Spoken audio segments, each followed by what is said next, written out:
You're almost asleep. Your phone's face down on the nightstand, exactly where you swore you'd leave it an hour ago. Your thoughts are turning to soup, and then, with zero warning, your entire body slams awake like someone just yelled your name from across a parking lot. Nobody yelled anything. Nobody's there. You're alone, horizontal, and completely safe, and your nervous system just reacted like you got shoved off a roof. This is called a hypnic jerk. Nobody explains it to you growing up. There's no unit on it in health class, no warning label.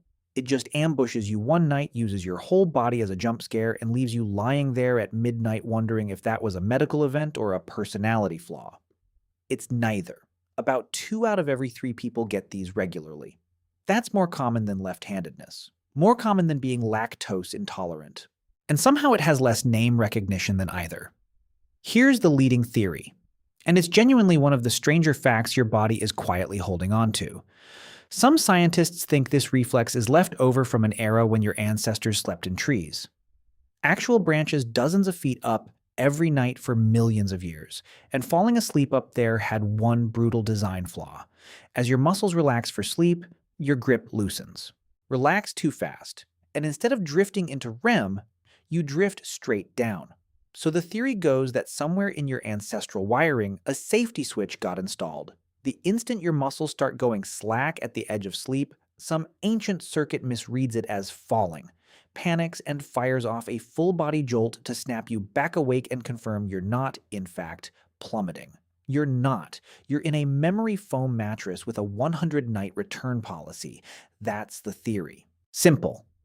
A little absurd. And, according to your nervous system tonight, apparently still active. But here's where it gets weirder, and this is the part that isn't folklore. Researchers have actually caught this moment happening on an EEG. Sleep scientists watching brain activity right as people drift off can see it in real time. A sudden spike of electrical activity in the motor cortex timed almost exactly with the muscle jerk itself, like catching your brain in the act of pulling the alarm. It's not a story someone made up. It's a signal on a graph, at a specific second, every single time. And it turns out this switch doesn't just misfire in adults getting jump scared by their own mattress. Babies do it. Newborns, days old who have never once worried about falling out of anything, twitch the exact same way as they drift off. Which means whatever this reflex is protecting against is not learned from experience. It's already loaded before you've had a single one. It's not just a human thing either. Dogs do it. Cats do it. If you've ever watched a dog asleep on the floor suddenly kick and jolt for no reason, you've watched the same glitch. In a completely different species with a completely different evolutionary history of trees or no trees at all. Which raises an odd question researchers still argue about. Is this really about branches specifically, or is it something even older and more general, a reflex that predates trees, predates primates, maybe even predates mammals as we know them? Nobody's fully settled that one. Here's the part that'll actually change your bedtime, though. This reflex isn't fixed. It's adjustable and not in your favor. Sleep-deprived people get hit with hypnic jerks far more often, which is uncomfortable because sleep deprivation is usually the exact moment you need uninterrupted sleep the most, and caffeine doesn't just make these more likely. In some studies, people who'd had caffeine later in the day showed roughly double the rate of jerks compared to people who hadn't. Double. That afternoon coffee isn't neutral. It's a loan, and the interest gets collected at midnight, in the form of your own body accusing you of falling. And just when you think you understand the mechanism, it flips on you. The reflex doesn't fire when you're tense. It fires when you finally relax. You're not vulnerable to it while you're wound up from your day. You become vulnerable the second you actually let go.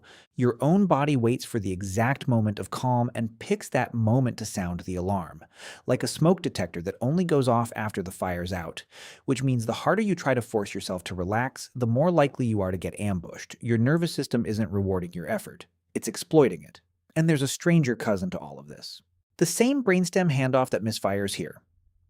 The one where muscles powering down and brain going offline are supposed to happen in sync, can misfire in the opposite direction too. When it does, you get sleep paralysis. Your mind wakes up before your body's back online, and for a few genuinely unsettling seconds, you're fully conscious inside a body that hasn't gotten the memo that it's allowed to move yet.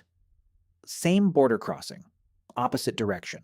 Same nervous system, apparently permanently understaffed at passport control. So here's where all of this actually lands. Tonight, 3 floors up, behind a locked door, guarded by a dog whose commitment to guarding is more theoretical than practical, some ancient reflex older than your species' relationship with the ground is still going to check in on you. It doesn't know about the mattress. It doesn't know about the deadbolt. As far as it's concerned, it just saved your life again, and it's going to keep saving your life every single night from a fall that stopped being possible before anyone thought to invent the wheel. You'll open your eyes, feel a little ridiculous, roll back over, and the strangest part isn't the flinch. It's that tomorrow night it'll happen again. And some scientists studying it can't even fully agree on whether you inherited it from something that climbed trees, or something so much older it was flinching before trees existed at all. Your body's out here running search and rescue for a threat nobody's seen in millions of years. If you want to watch this exact same outdated software freak out over something as harmless as an elevator, click the video right here.